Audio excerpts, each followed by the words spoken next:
ডিমোনার আকাশে রহস্য, ইসরায়েলের পারমাণবিক ছায়া। একটা ছবি স্যাটেলাইটের তোলা, আর সেই ছবিতেই উঁকি দিল ভয়ঙ্কর এক সত্য। ইসরায়েল আবার নতুন করে পারমাণবিক আগুন জ্বালাচ্ছে।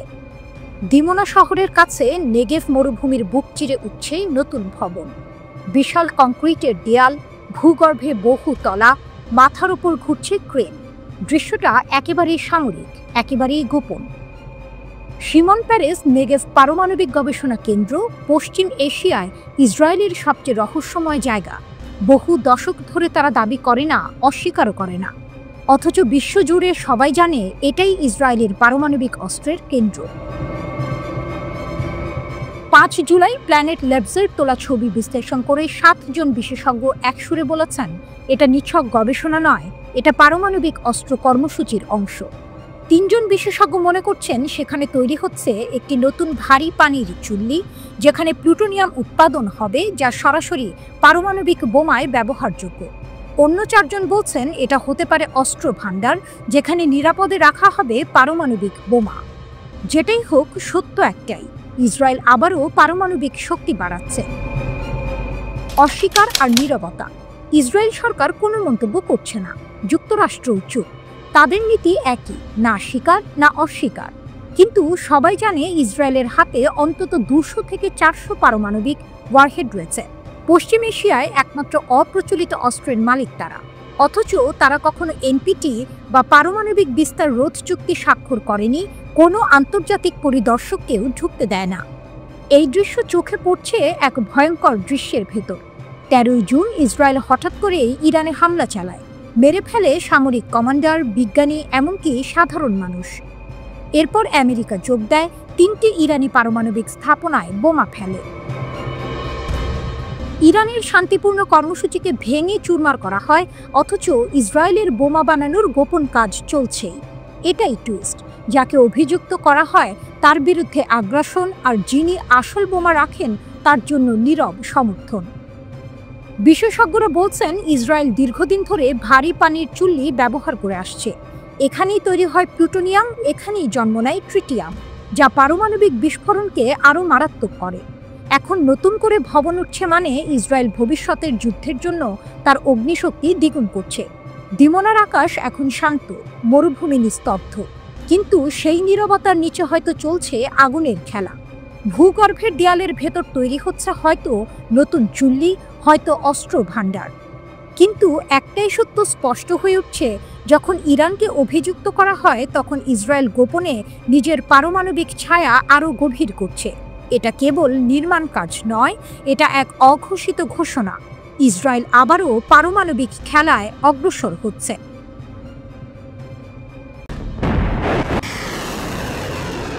তেল আবিবে ইয়েমেনের বজ্রাঘাত, স্তব্ধ হয়ে গেল বেন গুরিয়ন বিমানবন্দর। একটা মুহূর্ত, একটা গর্জন, তারপর যেন কেঁপে উঠল ইসরায়েলের প্রাণকেন্দ্র তেল আবিব। ইয়েমেনের আকাশ থেকে ছুটে এলো আগুনের তীর, 2টি ব্যালিস্টিক ক্ষেপণাস্ত্র। নাম তাদেরই ঘোষণা করে ইতিহাসের বার্তা, প্যালেস্টাইন 2 আর জুলফিকার। লক্ষ্য ছিল স্পষ্ট, আঘাত ছিল নিখুঁত। কয়েক মিনিটেই থেমে গেল বেন গুরিয়ন বিমানবন্দরের সব কার্যক্রম। লক্ষ লক্ষ দখলদার ছুটে গেল আশ্রয় কেন্দ্রে। এ যেন ইয়েমেনি শক্তির এক অগ্নি ঘোষণা। ইয়েমেনি সশস্ত্র বাহিনী বুধবার রাতের এই অভিযানের পর জানালো এটি ছিল প্রাথমিক প্রতিক্রিয়া। প্রতিক্রিয়া কিসের? গাজায় চলমান গণহত্যা, অনাহার আর ইয়েমেনে ইসরায়েলের নিজস্ব আগ্রাসনের জবাব। কয়েক ঘন্টা আগেই ইসরায়েলি বিমান হামলায় নিহত হয়েছেন ইয়েমেনি সরকারের প্রধানমন্ত্রী আহমেদ গালেব আল রাহাউই ও তার 8 জন কর্মকর্তা। সেই শোকই মুহূর্তে পরিণত হলো আগুনে। ইসরায়েলি সেনারা দাবি করেছে ক্ষেপণাস্ত্রগুলো আটকানো হয়েছে, কিন্তু বাস্তব চিত্র ভিন্ন। সাইরেন বাজতে থাকে তেল আবিব জুড়ে। বিমানবন্দর বন্ধ করে দিতে বাধ্য হয় কর্তৃপক্ষ। আকাশে আতঙ্কের ছায়া, মাটিতে ছুটে চলা মানুষের দিশাহারা আর্তনাদ। এমন দৃশ্য ইসরায়েলের বহুদিন দেখা হয়নি। ইয়েমেনি বাহিনী তাদের বিবৃতিতে বলেছে অধিকৃত ইয়াফা অঞ্চলে সংবেদনশীল লক্ষ্যবস্তুতে হামলা সফল হয়েছে। দখলদার ইহুদিবাদীরা এখন জানুক তাদের নিরাপত্তা কেবল মায়া। যে ইয়েমেনকে অনেকে ভাবত গৃহযুদ্ধে বিধ্বস্ত, সেই ইয়েমেন এখন আঘাত করছে সরাসরি ইসরায়েলের হৃদয়ে। ইসরায়েল এখন বুঝছে যুদ্ধক্ষেত্র কেবল গাজা নয়, তেল আবিবের বাতাসেও ঢুকে পড়েছে ইয়েমেনের প্রতিরোধ। এক দেশের বিমান হামলা আরেক দেশের প্রধানমন্ত্রীকে হত্যা করল, আর তার জবাব এলো ব্যালিস্টিক শক্তিতে। হামলার বিষয়টি নিশ্চিত করে ইয়েমেনি সশস্ত্র বাহিনী জানিয়েছে তারা ইসরায়েলি লক্ষ্যবস্তুতে দুটি ভিন্ন ধরনের ক্ষেপণাস্ত্র ব্যবহার করে হামলা চালিয়েছে।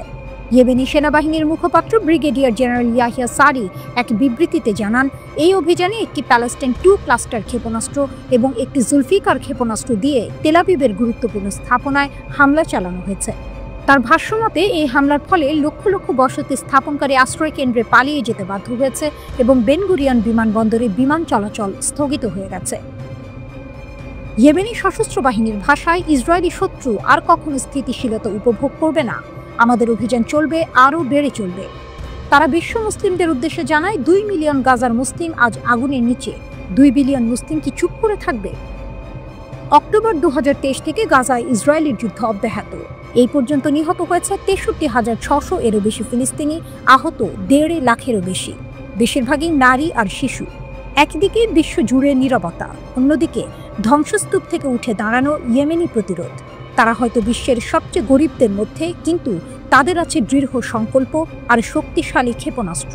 ইয়েমেন দেখিয়ে দিল ইচ্ছা শক্তি আসল শক্তি। গাজার পুরো নিয়ন্ত্রণ নেবেন প্রধানমন্ত্রী বেনিয়ামিন নেতানিয়াহু এমন ঘোষণা দিতেই ইসরায়েলি যেন আগুন জ্বলে উঠেছে। রাজধানীর রাস্তায় হাজার হাজার মানুষ নেমে এসেছে বিক্ষোভে, সরকারের বিরুদ্ধে স্লোগানে কাঁপছে শহর। এদিকে আন্তর্জাতিক মহল থেকেও আসছে ধাক্কা। একে একে মিত্র দেশগুলো ফিলিস্তিনকে স্বাধীন রাষ্ট্র হিসেবে স্বীকৃতি দিচ্ছে, যেন চারদিক থেকে কোণঠাসা নেতানিয়াহু। কিন্তু সবথেকে বড় ধাক্কা এসেছে ভেতর থেকে। নিজ দেশের সেনাপ্রধানই আর তার পাশে নেই। ইয়াল জামির, ইসরায়েলের সামরিক শক্তির এই অভিভাবক, প্রকাশ্যে জানিয়ে দিয়েছেন গাজা দখলের পরিকল্পনা আত্মঘাতী, বরং তিনি চান জিম্মি বিনিময়ের মাধ্যমে সমাধান খুঁজে বের করতে। এখান থেকেই শুরু হয়েছে ভয়ঙ্কর জল্পনা। তবে কি সেনাপ্রধানই নামবেন রাজনৈতিক ময়দানে? সেনাদের অসন্তোষ।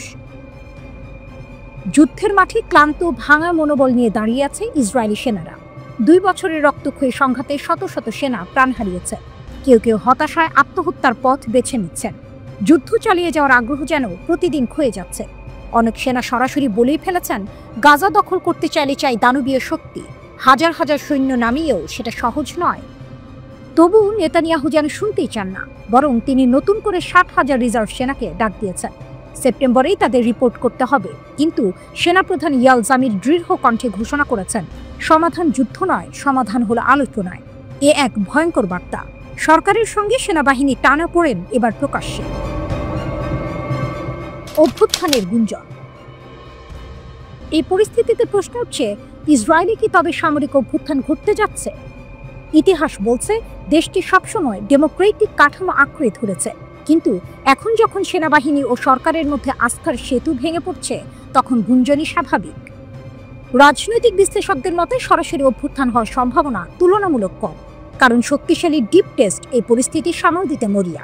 সেনাপ্রধানও সরাসরি ক্ষমতা দখলের কথা ভাবছেন না, তবে ঝুঁকি অন্য জায়গায়। নেতানিয়াহুকে হয়তো অন্যভাবে সরিয়ে দেওয়া হতে পারে। হত্যা, হঠাৎ পদত্যাগ, কিংবা আগাম নির্বাচন। সম্ভাবনার খেলা এখন যে কোনো দিকে মন নিতে পারে। একদিকে রাস্তায় বিক্ষোভ করা ইসরায়েলিরা, অন্যদিকে যুদ্ধক্ষেত্রে ক্লান্ত সৈন্যরা। মাঝখানে দাঁড়িয়ে আছেন নেতানিয়াহু, নিজের ভবিষ্যৎ আঁকড়ে ধরা এক নেতা। তার সামনে শুধু গাজার মানচিত্র নয়, সামনে রয়েছে রাজনৈতিক টিকে থাকার লড়াই। অভ্যুত্থান হোক বা না হোক, স্পষ্ট হচ্ছে একটাই সত্য, ইসরায়েল এমন এক সন্ধিক্ষণে দাঁড়িয়ে গেছে যেখানে প্রতিটি সিদ্ধান্ত নির্ধারণ করবে দেশটির ভবিষ্যৎ। গাজায় তীব্র প্রতিরোধ, 4 ইসরায়েলি সৈন্য নিখোঁজ। গাজা উপত্যকা ভয়ঙ্কর সংঘর্ষ। হামাসের সঙ্গে 3টি তীব্র যুদ্ধে 4 জন ইসরায়েলি সৈন্য নিখোঁজ। পরিস্থিতি এতটাই গুরুতর যে ইসরায়েলি সেনারা খুঁজে বের করার জন্য হেলিকপ্টার পাঠিয়েছিল, কিন্তু হামাস তাদের জন্য নিয়ে আসলো এক ভয়ঙ্কর চ্যালেঞ্জ। হামাসের অ্যাম্বুশে ফাঁদ। আল-কাসাম ব্রিগেডের যোদ্ধারা তৎপর। নাইট ভিশন সরঞ্জাম দিয়ে তারা ইসরায়েলি বাহিনীর অবস্থান নজরে রেখেছিল। এরপর শুরু হয় পরিকল্পিত অ্যাম্বুশ। গাজার আল জৈতুন, সাবরাপাড়া এবং জাবালিয়া ক্যাম্পে হামাস তাদের সব শক্তি ব্যবহার করে। এমন প্রস্তুতি ও একযোগে হামলার কারণে ইসরায়েলি হেলিকপ্টারগুলো 6 বার গুলিবিদ্ধ হয়। প্রথম ঘটনার কয়েক মিনিটের মধ্যেই আরও দুটি গুরুতর ঘটনা ঘটে আর এতে আরও সৈন্য আহত হয়। কুদস নিউজের খবরে বলা হয়েছে, আহত সৈন্যদের উদ্ধার করতে গিয়ে একটি দল সরাসরি হামাসের ফাঁদে পড়ে। হানিবল প্রোটোকল চালু। সংঘর্ষের তীব্রতা বাড়ায় ইসরায়েলি সেনারা বিতর্কিত হানিবল প্রোটোকল সক্রিয় করে। এই প্রোটোকল অনুযায়ী যদি সৈন্য ধরা পড়ার আশঙ্কা থাকে, এমনকি তাদের নিজস্ব জীবন হুমকির মুখে পড়লেও মারাত্মক শক্তি ব্যবহার করা যায়। যুদ্ধক্ষেত্রে এই সিদ্ধান্তের মাত্রা বোঝায় পরিস্থিতি কতটা উত্তপ্ত। হামাস ও আল কাসামের শক্তি। আল কাসাম ব্রিগেড প্রমাণ করলেও তারা শুধু আক্রমণ নয়, প্রতিরক্ষায় দক্ষ। হঠাৎ হামলা, অ্যাম্বুশ, রাতে কার্যকরী অস্ত্র সবই তাদের শক্তির সাক্ষ্য। একাধিক স্থানে ভারী সুরক্ষিত অবস্থানে হামলা চালিয়ে তারা ইসরায়েলি সেনাদের আটকে রাখতে সক্ষম হয়। সংঘর্ষের চিত্র। যুদ্ধক্ষেত্রের চারপাশে তীব্র গোলাবর্ষণ। ইসরায়েলি যুদ্ধবিমান ও ড্রোন যোগ দিলেও হামাসের অ্যাম্বুশ ও ফাঁদ প্রতিটি প্রচেষ্টা বাধাগ্রস্ত করে। আল জৈতুন থেকে জাবালিয়া পর্যন্ত কামান, হেলিকপ্টার আক্রমণ সব মিলিয়ে এক সিনেমার মতো চিত্র। এদিকে আবু ওবাইদার সতর্কবার্তা মনে করিয়ে দেয়, গাজা শহরে প্রবেশ করলে আইডিএফকে ভারী মূল্য দিতে হবে। নিখোঁজ সৈন্যদের খবর এই সতর্কবার্তার বাস্তব প্রমাণ। হামাস এবং আল কাসামের একযোগী পরিকল্পনা ইসরায়েলের জন্য দুশ্চিন্তা। গাজার রাত এখন শুধু অন্ধকার নয়, যুদ্ধের ভয়ঙ্কর চিত্র। আকাশে হেলিকপ্টার, মাটিতে অ্যাম্বুশ আর সামনে অপেক্ষা করছে চরম অজানা। এই সংঘর্ষ শুধু সৈন্যদের জন্য নয়, মধ্যপ্রাচ্যের জন্য এক নতুন সতর্কবার্তা। হামাস দেখিয়েছে তারা শুধু লড়াই জানে না, ভবিষ্যতের জন্য প্রস্তুত। মধ্যপ্রাচ্যের উত্তপ্ত আকাশে তাই নতুন গল্পের সূচনা। এই যুদ্ধ এখনো থেমে যায়নি, তবে একটি সত্য, হামাস এবং আল কাসামের শক্তি এবার সরাসরি ইসরায়েলের চ্যালেঞ্জ হয়ে দাঁড়িয়েছে।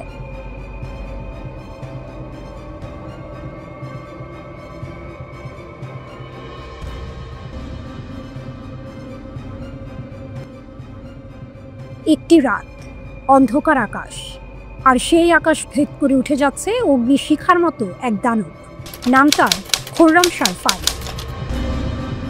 এটি কি শুধুই একটি ক্ষেপণাস্ত্র, নাকি এটি এক নতুন অধ্যায় যেখানে ইরান আর শুধু আঞ্চলিক খেলোয়াড় নয়, বরং বৈশ্বিক শক্তির মঞ্চে এক নতুন প্রতিদ্বন্দ্বী? সাম্প্রতিক দিনগুলোতে ইরানের এক শীর্ষ নেতা প্রকাশ্যে হুঁশিয়ারি দিয়েছেন, এবার আর কেবল ইসরায়েল নয়, মিসাইল ছুটবে সরাসরি আমেরিকার মূল ভূখণ্ডে। এই কথার পরেই ওয়াশিংটনে শুরু হয়েছে গুঞ্জন, ভয় আর অস্থিরতা। কারণ খবর এসেছে ইরান হয়তো তৈরি করছে তাদের প্রথম আন্তঃমহাদেশীয় ব্যালিস্টিক ক্ষেপণাস্ত্র বা ICBM। গল্পের শুরু একটি ভিডিও থেকে। কয়েকদিন আগে অনলাইনে ছড়িয়ে পড়ে দৃশ্যটি। আকাশে উঠে যাচ্ছে এক বিশাল ক্ষেপণাস্ত্র। যদিও ফুটেজটি 2023 সালে খোররামশার তোলা পুরনো দৃশ্য, তবুও নতুন করে আলোড়ন তুলেছে বিশ্বে। কারণ এবার আলোচনা শুরু মিডিয়ার কল্পনা নয়, বরং প্রযুক্তির বাস্তবতার আড়ালে লুকিয়ে থাকা এক সম্ভাব্য রূপান্তর। খোররামশার 5 নামটি এতদিন আনুষ্ঠানিকভাবে ঘোষণা করা হয়নি, কিন্তু বিশেষজ্ঞদের দাবি এটি হতে পারে ইরানের প্রথম ICBM। এর পাল্লা বলা হচ্ছে প্রায় 12,000 কিলোমিটার, অর্থাৎ তেহরান থেকে ছুটে গিয়ে সরাসরি আঘাত হানতে পারবে আমেরিকার রাজধানী ওয়াশিংটনে। শুধু দূরত্ব নয়, গতিতেও রয়েছে বিস্ময়কর শক্তি। এর গতি বলা হচ্ছে ম্যাক 16, প্রায় ঘন্টায় 20,000 কিলোমিটার। এত গতি সাধারণত দেখা যায় কেবল উন্নত রাষ্ট্রগুলোর হাইপারসনিক অস্ত্রে।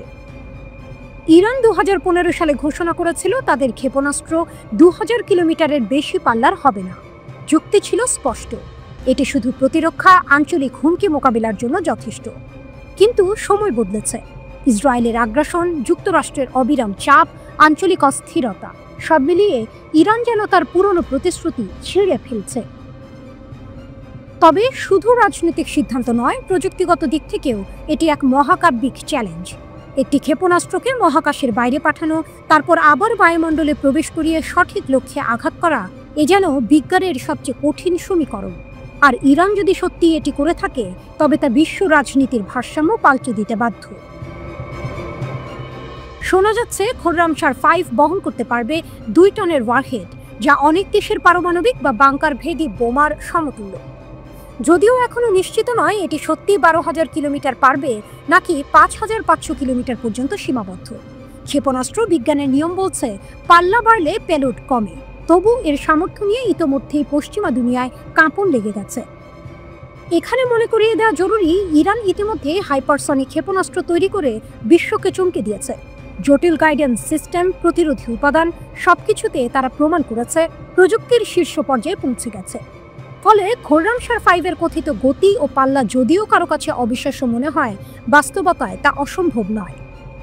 তেহরান এখনো সরকারি ঘোষণা দেয়নি, কিন্তু যখন প্রতিরক্ষামন্ত্রী আজিজ নাসেরজাদে সম্প্রতি বললেন আমরা 2 টনের ওয়ারহেড হাইপারসনিক গতিতে পরীক্ষায় সফল হয়েছি, তখন অনেকে ফিসফিস করে বললেন একে তবে খোররামশাহ 5 এর ছায়া। গল্পটি রহস্যময়, হয়তো এটি কেবল গুজব, হয়তো সত্যিই শুরু হয়েছে এক নতুন যুগ। তবে এক জিনিস নিশ্চিত, এই নামের চারপাশে জন্ম নিয়েছে এক অদৃশ্য আতঙ্ক, আর আতঙ্ক মানেই শক্তি।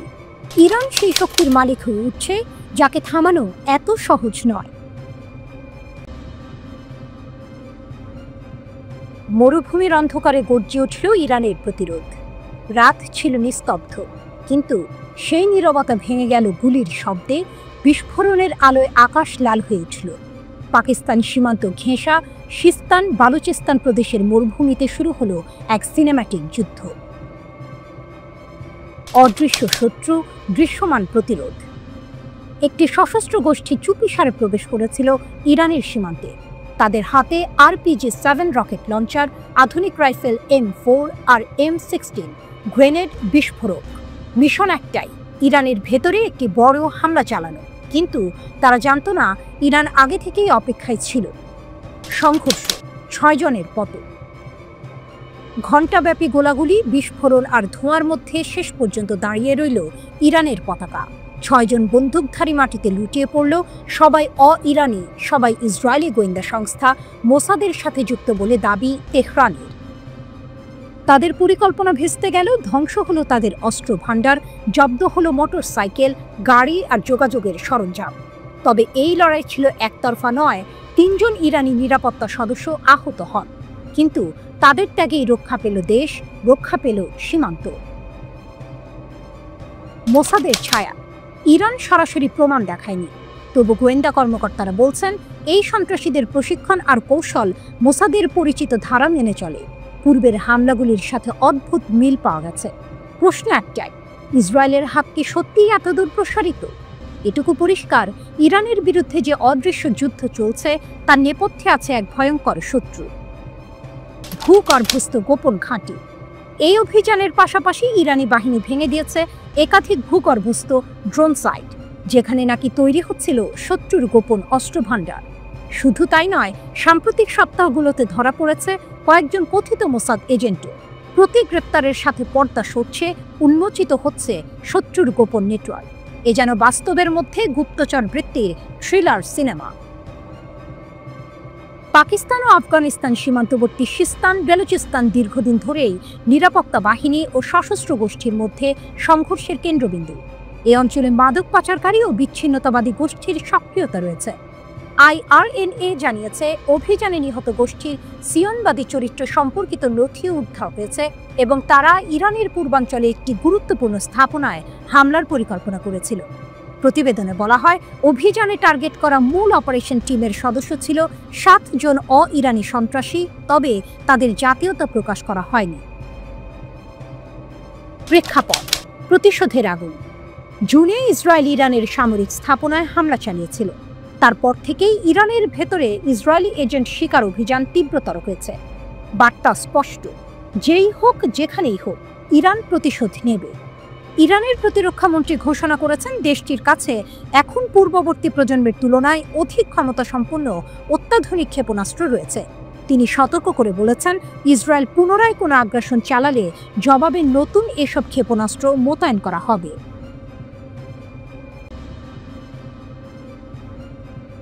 ড্রোন মিসাইলের ঝড়ে কেঁপে উঠল ইসরায়েল। হুথিদের চমকপ্রদ শক্তি প্রদর্শন। রাতের অন্ধকারে হঠাৎ করেই বেজে ওঠে সাইরেন।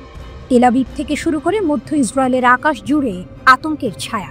কারণ ইয়েমেনের হুথি বিদ্রোহীরা আবারও এমন এক শক্তি প্রদর্শন করল যা ইসরায়েলি প্রতিরক্ষা ব্যবস্থাকেও বিভ্রান্ত করে দিল। ড্রোনের আক্রমণের পর এবার আকাশে ছুটে যায় এক ব্যালিস্টিক ক্ষেপণাস্ত্র। ক্যামেরায় ধরা পড়ে সেই ভয়ঙ্কর মুহূর্ত। নামার সময় মাঝ আকাশেই ভেঙে যায় ক্ষেপণাস্ত্রটি। ইসরায়েলি বিমান বাহিনী একের পর এক ইন্টারসেপ্টর মিসাইল ছুঁড়ে তার টুকরোগুলো ধ্বংস করার চেষ্টা করে। কয়েকটি টুকরো মধ্য ইসরায়েলের বিভিন্ন জায়গায় গিয়ে পড়লেও কোনো হতাহতের ঘটনা ঘটেনি। কিন্তু এ যেন শুধু এক টুকরো ছবি। পুরো নাটকীয় ঘটনাটি শুরু হয়েছিল তারও আগে, যখন ইয়েমেন থেকে ছোড়া একটি ড্রোন ইসরায়েলের দক্ষিণ আকাশে ঢুকে পড়ে। প্রতিরক্ষা ব্যবস্থা বারবার চেষ্টা করেও একবারে তা নামাতে পারেনি। কয়েক দফা লড়াইয়ের পর অবশেষে ভূপাতিত করা হয় সেই চালকবিহীন ড্রোন। তার আগেই গাজার সীমান্ত ও মিশরের কাছাকাছি এলাকায় বাজতে থাকে সতর্কতামূলক সাইরেন।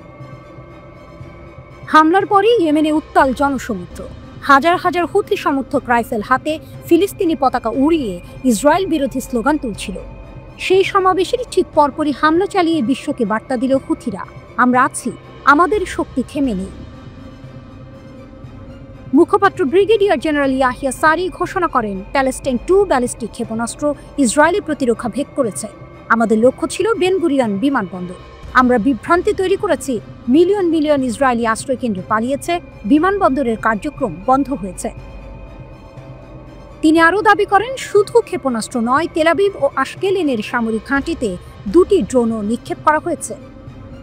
এটি কোনো বিচ্ছিন্ন ঘটনা নয়। গত 2023 সালের নভেম্বরে প্রথম ইসরায়েলের বিরুদ্ধে হামলা চালায় ইয়েমেনের হুথিরা। এরপর থেকে আকাশপথে যেন এক নতুন যুদ্ধের সূচনা হয়েছে। 2025 সালের জানুয়ারিতে স্বল্পমেয়াদী যুদ্ধবিরতির সময় আক্রমণ থেমেছিল বটে, কিন্তু ততদিনে তারা ইসরায়েলের দিকে ছুঁড়েছে 40টিরও বেশি ব্যালিস্টিক ক্ষেপণাস্ত্র ও ড্রোন। এরপর আবারও মার্চ মাসে যখন আইডিএফ গাজায় হামলা জোরদার করে, তখন থেকে হুথিদের পাল্টা আক্রমণ আরও তীব্র হয়। সর্বশেষ হিসাবে তারা 71টি ব্যালিস্টিক ক্ষেপণাস্ত্র এবং অন্তত 23টি ড্রোন নিক্ষেপ করেছে। এর মধ্যে কয়েকটি ব্যর্থ হলেও বাকিগুলো ইসরায়েলের আকাশ প্রতিরক্ষায় এক অপ্রতিরোধ্য চাপ তৈরি করেছে। এই ঘটনাগুলো শুধু হামলা নয়, এ যেন বার্তা। ইয়েমেনের ভগ্নদশা ভূমি থেকে উঠে আসা এক বিদ্রোহী শক্তি আজ এমন এক অবস্থানে দাঁড়িয়েছে যেখানে ইসরায়েলের মতো আধুনিক প্রযুক্তি নির্ভর রাষ্ট্র বারবার বাধ্য হচ্ছে সতর্ক সংকেত বাজাতে। প্রশ্ন জাগছে, এই সংঘাত কোথায় গিয়ে থামবে আর কতটা দূর পর্যন্ত তাদের ক্ষেপণাস্ত্র পৌঁছাবে? নিশ্চিত উত্তর কেউ জানে না। তবে এটা স্পষ্ট, হুথিদের শক্তি এখন শুধু ইয়েমেনেই সীমাবদ্ধ নয়, তা ছড়িয়ে পড়েছে মধ্যপ্রাচ্যের রাজনীতির কেন্দ্রবিন্দুতে।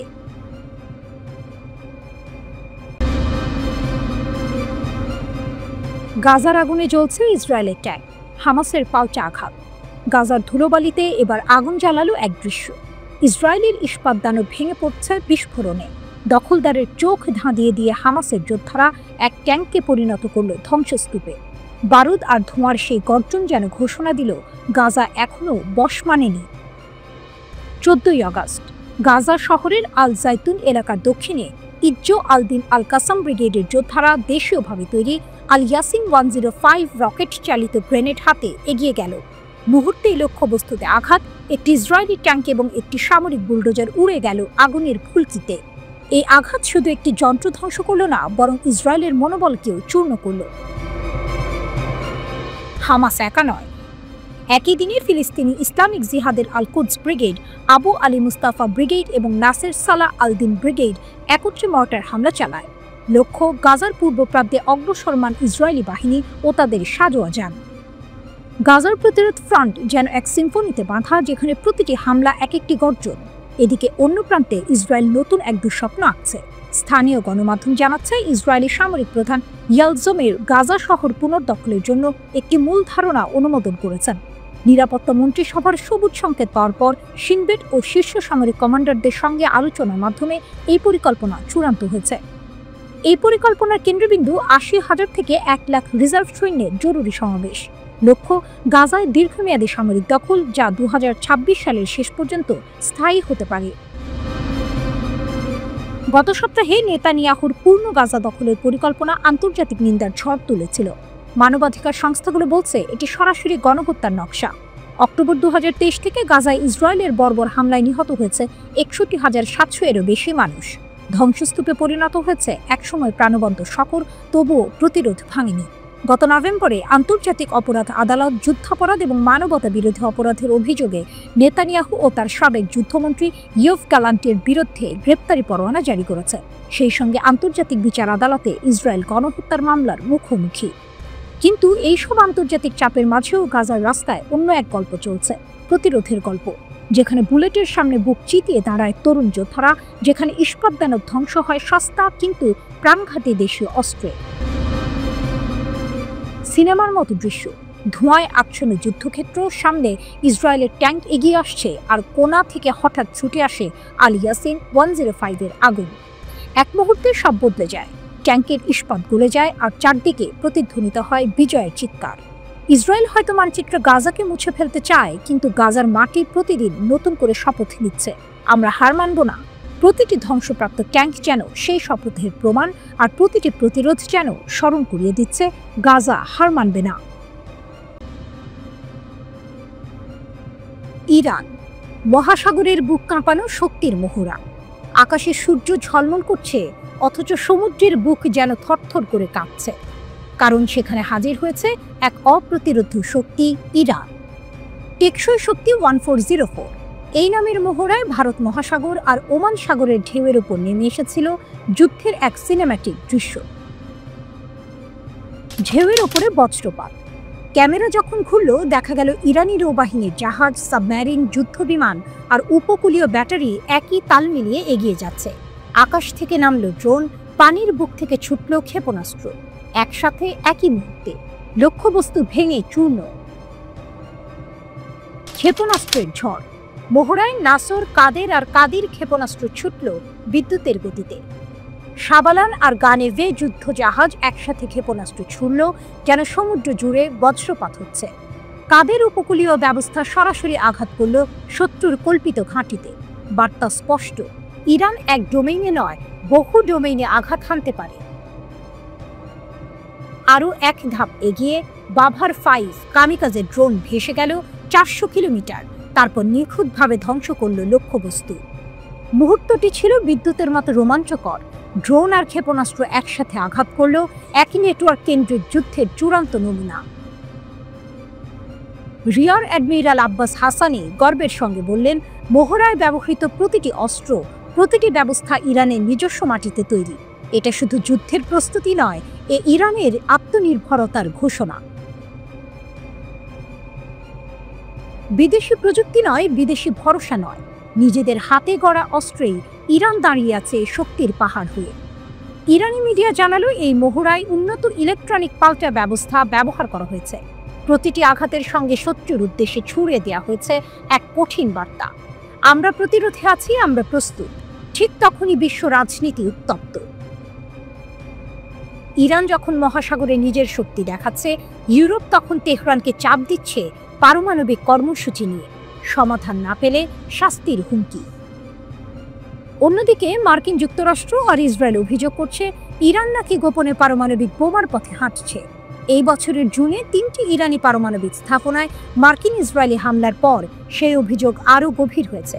কিন্তু ইরানের জবাব এসেছে ক্ষেপণাস্ত্রের গর্জনে, ড্রোনের আঘাতে, সমুদ্রের ঢেউ কাঁপিয়ে। এ শুধু মহড়া নয়, ঢেউয়ের শব্দের সাথে মিশে গেছে ক্ষেপণাস্ত্রের গর্জন, আকাশের নীল ভেদ করেছে ড্রোনের ডানা। প্রশ্ন একটাই, কে থামাবে ইরানকে? কারণ সমুদ্র সাক্ষী, আকাশ সাক্ষী, ইরান আজ শুধু প্রস্তুত নয়, ইরান অপ্রতিরোধ্য।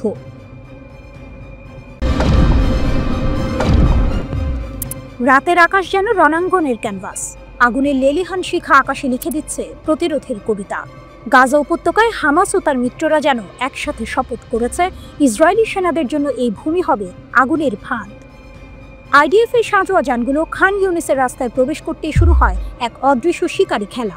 আল কাসাম ব্রিগেডের গেরিলা যোদ্ধারা নীরবে ঘিরে ফেলে লক্ষ্যবস্তু। মুহূর্তের মধ্যে গর্জে ওঠে মশাল, শেল, ধোঁয়া আর আগুনে মিলিয়ে যায় ধাতব দানবগুলো। প্রতিটি বিস্ফোরণ যেন আকাশে লেখা এক বার্তা, গাজা আত্মসমর্পণ করবে না। এদিকে শুধু হামাসই নয়, ফিলিস্তিনি ইসলামিক জিহাদের সশস্ত্র শাখা আল কুদস ব্রিগেডও প্রবল আঘাত হানে। তারা জানিয়েছে, খান ইউনিসের আল আরনাব স্ট্রিটে আইডিএফ এর অনুপ্রবেশ ঠেকাতে এক সামরিক যান উড়িয়ে দিয়েছে। গাজা শহরের জেইতুন এলাকায়ও নতুন অভিযানের মুখে প্রতিরোধ যোদ্ধারা ঝাঁপিয়ে পড়ে, টার্গেট করে আইডিএফ এর সমাবেশ ও যানবাহন।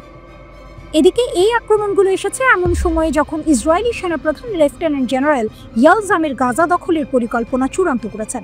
জেনারেল স্টাফ ফোরাম শিনবেট এবং অন্যান্য উচ্চপদস্থ কর্মকর্তাদের সাথে বৈঠকে তিনি গাজা বিজয়ের রূপরেখা অনুমোদন করেছেন। উদ্দেশ্য স্পষ্ট, গাজার মাটি সম্পূর্ণভাবে নিয়ন্ত্রণে নেওয়া। কিন্তু যুদ্ধের কাগজে আঁকা পরিকল্পনা মাটিতে এসে যখন বাস্তবতার মুখোমুখি হয়, তখন ইতিহাস বলে গাজার গলিপথে দখলদারের ভাগ্য বদলে যায়। বিশ্বজুড়ে নিন্দা প্রতিবাদের মাঝেও ট্যাঙ্কের শিকল আর বুটের শব্দে গাজার মাটি কাঁপছে।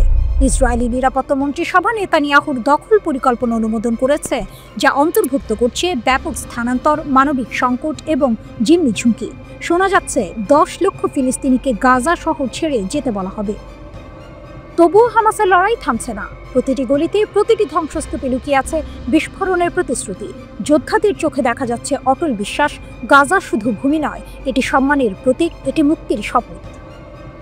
নেতানিয়াহু বলছেন তিনি নতুন দখলদারিত্ব আক্রমণ চালাবেন, কিন্তু গাজার রাস্তায় প্রতিদিনের যুদ্ধ দেখাচ্ছে ভিন্ন দৃশ্যপট, যেখানে দখলদারের প্রতিটি অগ্রগতি মাপা হচ্ছে ক্ষয়ক্ষতির অঙ্কে, আর প্রতিরোধের প্রতিটি আঘাত ইতিহাসে খোদাই হয়ে যাচ্ছে। দখলদার যতই শক্তিশালী হোক, গাজার মাটিতে যুদ্ধের নিয়ম অন্য। এখানে জয়ের সংজ্ঞা বদলে যায়, এখানে বেঁচে থাকার নামই বিজয়। গাজার আকাশে এখনো ড্রোনের গুঞ্জন, যুদ্ধ বিমানের গর্জন, কিন্তু মাটিতে প্রতিধ্বনিত হচ্ছে আরেক সুর, আমরা হার মানব না। হামাসের শক্তি শুধু অস্ত্রে নয়, তাদের বিশ্বাসে, তাদের শিকড়ে, এবং এই বিশ্বাসই ইসরায়েলের প্রতিটি কৌশলকে বারবার ব্যর্থ করছে। এ যেন এক যুদ্ধ যেখানে গোলা বারুদের শব্দের সাথে মিশে আছে মানুষের অদম্য ইচ্ছা শক্তি। গাজা এখন শুধু একটি যুদ্ধক্ষেত্র নয়, এটি দখলদারের দুঃস্বপ্নের নাম।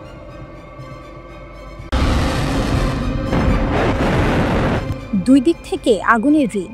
ভারত কি পারবে টিকে থাকতে? উপমহাদেশের আকাশে জমছে এক ঝড়। একদিকে কাশ্মীর নিয়ে পাকিস্তানের হুমকি, অন্যদিকে লাদাখ ও অরুণাচল নিয়ে চীনের আগ্রাসন।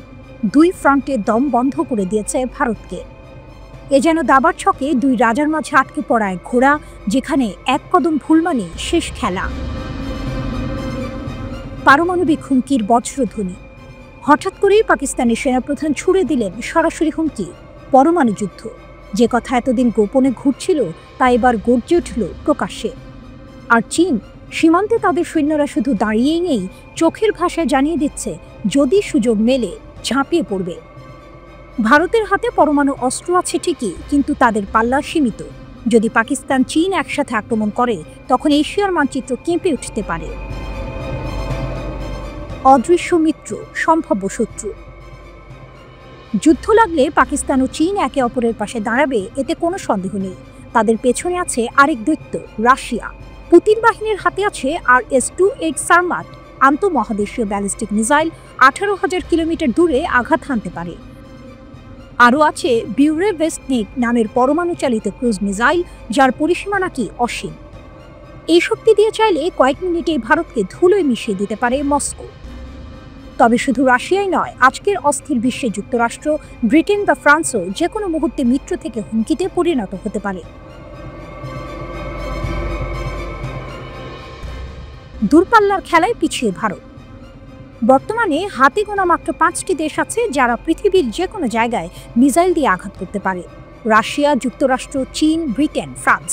এই তালিকায় ভারতের নাম নেই। ভারতের সবচেয়ে শক্তিশালী মিসাইল অগ্নি-ভি পাল্লা মাত্র 5,000 কিলোমিটার। এতে বিশ্বের সব প্রান্তে হামলা করা অসম্ভব। পাকিস্তানের শাহিন-3 মিসাইলের পাল্লা 2,700 থেকে 2,900 কিলোমিটার, যা ভারতকে আঘাত করার জন্য যথেষ্ট। আর চীনের D540 মিসাইল 12,000 থেকে 15,000 কিলোমিটার দূরে লক্ষ্যভেদ করতে পারে, যা যুক্তরাষ্ট্র পর্যন্ত কাঁপিয়ে দেওয়ার জন্য যথেষ্ট। ভারত ভাবতে পারে পশ্চিমা শক্তি তাদের রক্ষা করবে, কিন্তু বাস্তব ভিন্ন। বৈশ্বিক রাজনীতির দোলাচলে যাদের মিত্র মনে হয় আজ, তারা কাল অন্য শিবিরে চলে যেতে পারে। যুদ্ধের সময় দূরপাল্লার মিসাইলবিহীন এক ভারত সুপার পাওয়ারদের কাছে শুধু এক চাপা কার্ড, যাকে প্রয়োজনে উৎসর্গ করা যায়। দুই দিকের শত্রু, সীমিত পাল্লার অস্ত্র, অস্থির মিত্রতা, সব মিলিয়ে ভারত এখন সময়ের বিরুদ্ধে দৌড়াচ্ছে। ভারত জানে শেষ লড়াই শুরু হওয়ার আগে অস্ত্রশালা ভরে তোলাই বাঁচার একমাত্র উপায়।